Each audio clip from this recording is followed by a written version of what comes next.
Welcome everyone to Insights into the weekly Haftorah. This week's Torah portion is Vayeira, and the Haftorah comes from the second book of Kings, the 4th chapter. As we've said, the Haftorah will always be connected to at least one, if not more, of the themes of the Torah portion. So in this Torah portion, it's all about Avram Avinu and many different things that happen in the life of Avram Avinu and Sarah. And it ends with what's called Akedat Yitzchak, the offering of Yitzchak. Avram brings Yitzchak up to where the temple would later be built and prepares to offer him at God's command, but then an angel comes and says, don't lay a hand on him. Now God knows that you are a God-fearing person. This is one of the deepest incidences in the entire Torah, extremely symbolic, profound, mysterious, paradoxical, literally hundreds, if not thousands, of explanations have been given for this event. And for those who have my book, One Was Avram, I talk about how this had a profound effect, not just on Judaism, but a profound effect on Christianity and Islam. This incident called the Akedat Yitzchak. So the Haftorah, there are two stories that are being told from the book of Kings. Both of them have to do with Elisha, and both ideas are connected to the Parsha because the Torah portion begins that this is right after Avram Avinu is commanded to circumcise himself at the age of 99. And so God, as it were, comes to visit Avram after it was a major operation at age 99 to do a circumcision. And Avram, in the middle of this spiritual, mystical visitation from God, sees three strangers, and he interrupts this incredible opportunity to have a visitation from God and says, God, please forgive me, but I have to take care of these three strangers. And Rashi even points out that he thought they were pagans. But Avram was open to everyone. His kindness encompassed the entire world, every human being. And so the first story that's told in the Haftorah is about a woman who comes to Elisha the prophet. Elisha was the main student of Elijah the prophet. When Eliyahu rose to heaven in a fiery chariot, it was Elisha who took over for him. And I'll just mention an incredible idea is before Eliyahu ascended to heaven, Elisha said, bless me with double your spirit. And Eliyahu said, if you see me rising to heaven in a fiery chariot, you will be blessed. Double. And Elisha does see him.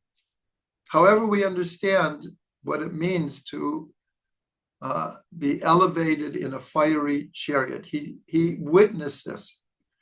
So it's interesting, in the books of Kings, Eliyahu Navi is attributed to have done 8 miracles. 8 miracles. Elisha, it's attributed double, 16. He did 16 different miracles. So he got double the spirit of Eliyahu Navi. So the first story, it just says a woman comes and is and it just says that she's the wife of the disciples of the prophets. But it turns out she wasn't just one of the disciples. She was the wife of Obadiah. Obadiah is actually one of the minor prophets. So he's a very, very important person. But at the time of Eliyahu Navi, remember, for those who just watched the book of Joshua video, that the king was King Achav. And Achav and his wife Isabella, they were killing all of the prophets. They wanted to kill every single one of them. Eventually, Eliyahu had to escape for his life. And Obadiah, who was working for Achav, hid 100 prophets in a cave. And he fed them and kept them alive, even though he was in the service of Achav, who was trying to kill all of the prophets. But Obadiah saved 100 prophets' lives by feeding them. But he was feeding them from his own money. And so he ended up in debt. And when he died, his wife was left with nothing. And so she comes to Elisha and says, one of the people who my husband owed all this money is threatening to take my children away from me if I don't pay my debt. So Elisha says, what do you have in your house? And she had apparently a bottle of oil. Wasn't even full, but she had a little bit of oil. That's all she had. So Elisha said, go to all of your neighbors and borrow vessels. Borrow as many vessels as you can. So she did, and her children helped her, and they brought like a lot of vessels. And Elisha said, start pouring from this bottle that she had. And it started filling up all of the vessels. Of course, this is a miracle. And so she filled up all of these vessels, and then she ran out of vessels. And she said to Elisha, like, I have no more vessels. And the oil stopped flowing. And with that, with all of those vessels of oil, she was able to sell them and to pay off her debts. And that's the story. That's the story. So there's a very, very deep understanding. We've talked many, many times about this idea in Kabbalah of lights and vessels. This becomes symbolic of how do you unify spiritual and physical. So you could, in a sense, have all the light in the world, but if you can't handle it, if you have no vessel, again, vessel is a symbolic idea for the ability to integrate holiness, spirituality, light, godliness, purity. But if you don't have the vessels, then it's like trying to pour water in a vessel that has no bottom. There's nothing to hold the light or the love or the purity or the holiness or the spirituality. So the idea of vessels becomes very symbolic. So here we see the story that it becomes like a classic archetypal example of, as long as she had vessels, the oil would continue to flow. But as soon as she didn't have vessels anymore, the oil stopped. So this becomes symbolic of this principle that we have to build emotional, psychological intellectual ways of holding light. So that's the first part. Now, what does that have to do with the Parsha? What it has to do with the Parsha is Avram is feeding everyone. He's feeding even the idol worshipers. He's trying to bring godliness to the whole world. And because his attribute was loving kindness. So here is Elisha also, that many of the miracles that Elisha did was to help other people out. He wasn't just doing miracles for the sake of miracles. People would come with different needs. And Elisha, because he was a loving person who wanted to help, like Avram Avinu, so a miracle would happen through him. And so that's one of the connections with the Parsha. The other, now there's a second story in the same Haftorah. It's like a completely different story.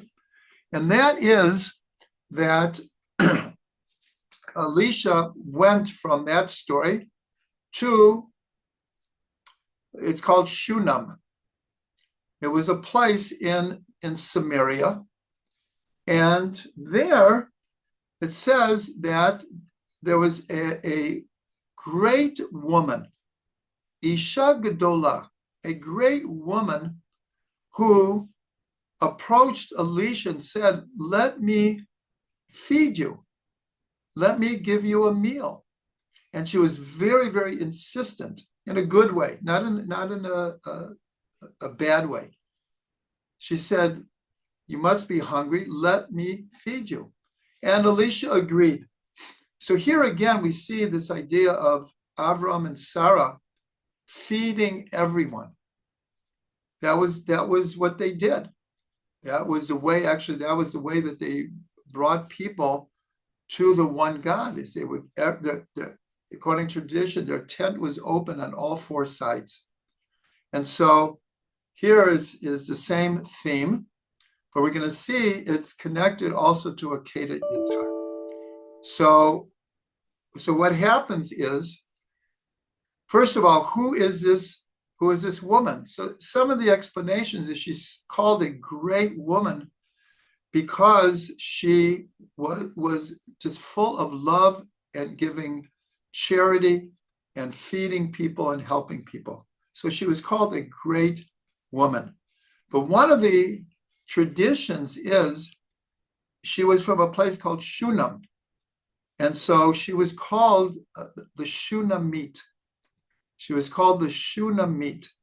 And she was the sister of another Shunamite woman who is very famous in the book of Shmuel. And this is Avishag. Avishag HaShunamite. Who is Avishag? When David was 70 years old, and it was clear that he had lost his strength. He was basically on his deathbed. And so they found this, and he was cold all the time. He was at the end of his life. And so they found she was supposed to be incredibly beautiful. And it just says that she would warm David HaMelech. She would lay with David HaMelech, not sexually. They never had relations. But she would, in a sense, like instead of like a hot water bottle, she would warm King David. And so she was called Avishag HaShunamite. So this woman here apparently is her sister. And so the story is that she said to her husband, she became very close to Elisha. And so she said to her husband, Elisha passes through here all the time. Let's make an attic room for him. And we'll put a bed, a table, a chair, and a menorah. And anytime he comes by, he'll have a place to stay. And her husband agreed with her. And that's what happened. Elisha became like a border in their house anytime he passed through their area. And he was very grateful to her. She was very unassuming, and she just meant to do good. And Elisha could see this. So it says, Hayom, on a certain day, he says to his servant, what can we do to show our appreciation?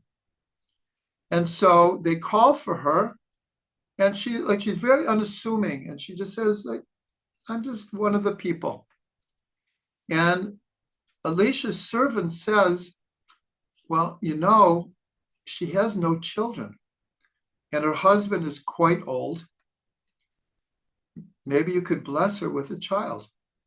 So Elisha, and according to tradition, it says Hayom. Well, Hayom in many places is a code word for Rosh Hashanah. On Rosh Hashanah, we have a tradition that Sarah was remembered to have a child. Rachel was remembered on Rosh Hashanah, and Chana. That's why the Torah reading for Rosh Hashanah is about Sarah becoming pregnant and giving birth. And the Haftorah is about Chana becoming pregnant and giving birth. So on this Rosh Hashanah, Elisha blesses her to have a child. At that time, the next year, sure enough, she has a son. He grows up. And now I'm telling the story fairly quickly. One day he's out in the field with his father, and he says, Roshi, Roshi, my head, my head.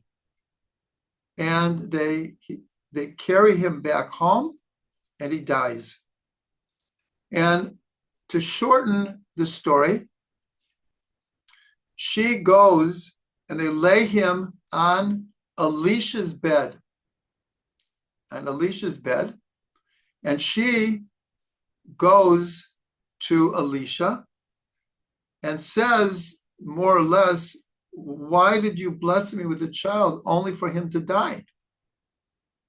And so Elisha sends his servant with his staff and says, just touch the boy and he will revive. It didn't work. So Elisha goes himself, and it says in a very, very deep verse, it says he laid down on this child, mouth to mouth, eyes to eyes, hands to hands. And he, as it were, breathed life back into this child. And this is one of the two main incidences in the Torah of what's called the resurrection of the dead. Elisha does it once, and Eliyahu Navi does it once. So how is this connected to the Parsha? So there's so many commentaries about Akedat Yitzhak. But one of the commentaries is that actually that Abraham did actually slaughter Yitzhak, and God resurrected Yitzhak. Techiyat Metim, the resurrection of the dead. Most opinions just follow the text that Avram never touched him. That's what the angel said, don't touch him. But nonetheless, there's this principle that if a person wants to fulfill a mitzvah, but is prevented for reasons beyond their control, it's accounted to them as if they did the mitzvah. So here it's as if Avram and Yitzchak were ready. Yitzchak was ready to give his life. I do want to mention here that, as I said, this is a very mysterious, paradoxical, existential story. And we don't do justice by just talking about it for 2 minutes. But I'll invite everyone to look in Orchard of Delights on this Parsha, Vayeira. And there's a very important article called The Silence of Avram, explaining the story in a very, very deep way. And so, because, as it were, Avram and Yitzhak were ready to give their lives to God if they were commanded to. And so, it's as if he was resurrected. And that's why it says, afterwards, it says, Avram went back to Beersheba, and it doesn't say what happened to Yitzchak. And some say that he was in Gan Eden for 3 years. In other words, his soul, it was such a profound experience that it took him 3 years to properly integrate what had just happened. And it was like the resurrection of the dead. And so that's why the second story of the Haftorah here is connected to this idea of the resurrection of the dead. So here we see there are 2 stories in the Haftorah, very, very different stories, but each one is pointing out one of the themes of the Torah portion.